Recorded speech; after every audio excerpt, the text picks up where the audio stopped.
Alright, welcome to the wonderful world of Waikato Sheds. Today we got a little bit of a different one, steel versus timber. Everyone is always asking, what's the difference between your sheds and everyone else's?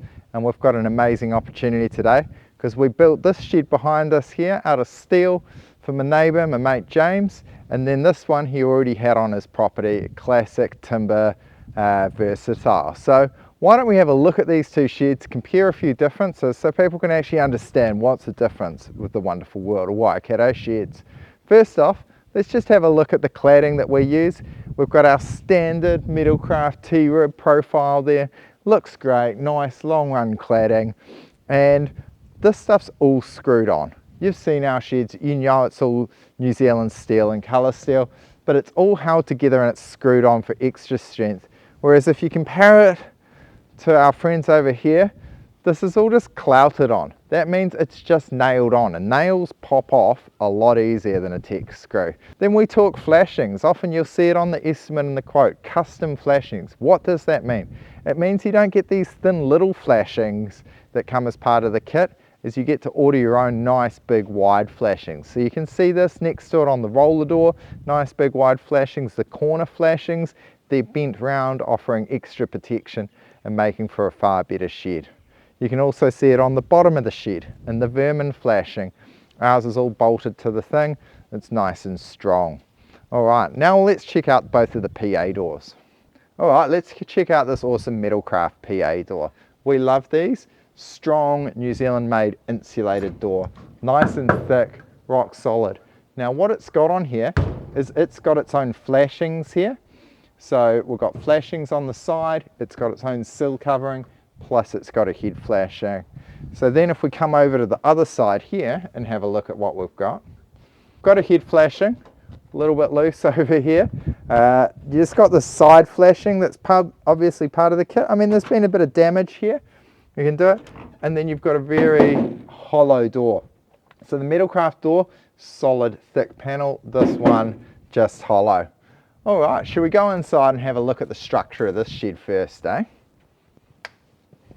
Awesome, so we're inside the shed. You can see both of them have got cross bracing in here. Now this one's just been framed out with timber. So you can see it doesn't have the same crossover strength that you're going to have in the purlins and the girts in there. You'll also notice in the ceiling, you've got the rafters and then you've got the framing that's coming over. So if you were to put a hoist or that sort of thing, you don't get that full clear span that you're getting into it.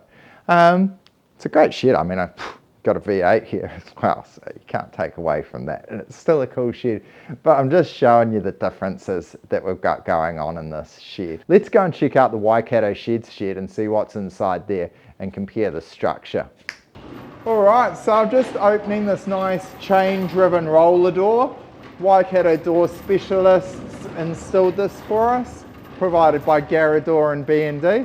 So beautiful mechanism, opens up nice, wide and high, because James has got this awesome boat for slaying the snapper of the Hauraki Gulf out here. Now we look inside, you look at the size of these flashings. Shout out to John Sorden, he built this shed along with Mark Davis. John Sorden, absolute legend of the roofing game, legend of the Taekwondo game, my original instructor, so take care John, you're the man. All right, let's look up inside here. Check out this structure. Strength by design. We've got the knee braces, we've got a little apex brace, but you've got these nice big thick 120 10mm purlins and girts. All right, so they provide extreme strength and rigidity and something great for all the cladding to screw to in here. So all colour steel, New Zealand steel. Now this is designed, and this is a thing, as a normal garage, like the one we've seen next door, is an IL1 building. They're designed for a 25-year lifespan. We design all our stuff to IL2. That's a 50+ year lifespan. It's the same standards that you'd expect from a house. And that's the same standards we put into our sheds. So as you can see, this one's jam-packed full of strength and surprisingly, very similar in price. So I'm really proud of what the guys have done. It's awesome to have this sort of shed here on the neighbour and also show you the difference between a strong New Zealand steel-made shed comparative to a New Zealand timber shed. They both have their purpose, they both have their place, but I hope this helps explain the difference in what you're getting in terms of strength and durability. Awesome, guys. Thanks for watching, and we'll catch you on the next episode.